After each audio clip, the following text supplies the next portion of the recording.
Bienvenue dans la nouvelle vidéo de Nox Diving. Alors aujourd'hui c'est un week-end un petit peu spécial parce qu'on monte dans le lac d'Annecy pour aller visiter une épave mythique qui est le France. Alors le France c'est un bateau qui est coulé par moins 42 mètres de fond, mais surtout la particularité de cette épave c'est qu'elle est dans un lac avec une température d'eau de 6 degrés. Donc on va aller visiter cette épave ensemble. Voilà, ça va être un périple juste fantastique. Alors venez avec moi, je vous emmène et c'est parti.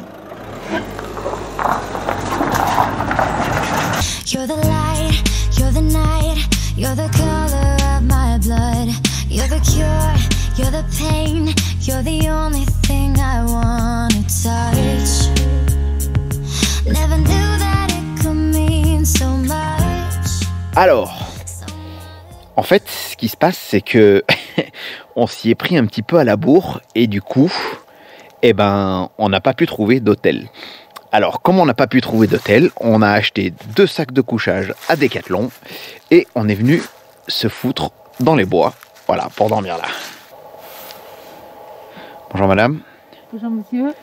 Alors, vous dormez dans l'automobile? Oui. Et ça se passe comment? Très très bien. Bon, ok. Voilà, donc Nox Diving à la campagne, dans l'automobile. Bonjour à tous. Alors, une nuit un petit peu agitée parce que on n'a pas trouvé d'hôtel pour dormir cette nuit. Du coup, on a acheté vite fait des sacs de couchage à Decathlon et on a dormi dans la voiture. Bon, c'est l'aventure, c'est ça, ça fait partie des aléas de la vie. Alors, on est arrivé au lac d'Annecy. Je suis un petit peu surpris qu'ils aient autant construit autour du littoral. On a fait déjà le tour du lac et il n'y a pas vraiment d'endroits, un petit peu comme chez nous dans l'arrière-pays varois, où il y a des endroits sauvages. Ici, c'est ultra urbanisé, c'est construit de partout. La circulation, elle est juste hyper difficile. Donc ça m'a un petit peu surpris, je m'attendais à voir un paysage de ouf avec une végétation hyper dense et en fait je m'aperçois que c'est en fait un pôle touristique ultra urbanisé, donc un petit peu déçu à ce niveau-là. C'était la première fois que je venais à Annecy. Après tout autour le cadre est juste superbe, hein. Il suffit de prendre la voiture et faire 10 bornes, on sort de la ville et c'est juste somptueux, on voit les gros massifs enneigés derrière, c'est vraiment sympa. Voilà, donc il fait froid, cette nuit c'est descendu à -5, ce matin on s'est réveillé, il faisait -2, donc on n'a pas eu super chaud pendant la nuit. Je me dis que aller dans l'eau, maintenant je suis pas super motivé pour en plus aller dans une eau qui est pas super claire, si j'ai envie de dire, enfin je dis ça, j'y suis pas encore allé, mais c'est pas grave, c'est l'aventure.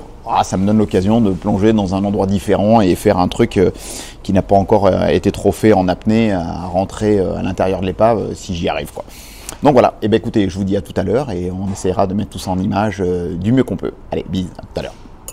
Fading in, fading out, on the edge of paradise. Every inch of your skin is a holy grail I've gotta find. Only you can set my heart on fire, on fire. Salut, moi c'est Alex de la planète Bleue TV Plongée. Bah écoute, c'est simple, il y a plusieurs théories. En fait, c'est un bateau qui a coulé en 71. La version officielle, ce serait qu'il y a eu une faille dans le bateau, il y a de l'eau qui est rentrée et qui a gelé. Et qui a fait couler le bateau, ça a fait écarter les tôles et la version officielle, elle pose question. Il y a une autre théorie, ce serait que la cuve, la bouée sur laquelle elle était attachée était une ancienne cuve à fioul. Elle aurait pris l'eau, elle aurait entraîné le bateau avec elle. Et la version officieuse, ce serait qu'en fait le propriétaire, pendu par les dettes, pendant la nuit, il aurait niqué son bateau, tout simplement, et il l'aurait fait couler. Moi, je suis plus proche de cette version-là. Alors, le problème, c'est qu'on ne peut pas vérifier parce qu'il y a de la vase de partout. Mais peut-être qu'un jour, il y aura des fouilles archéologiques pour déterminer l'origine du sombrage, du naufrage.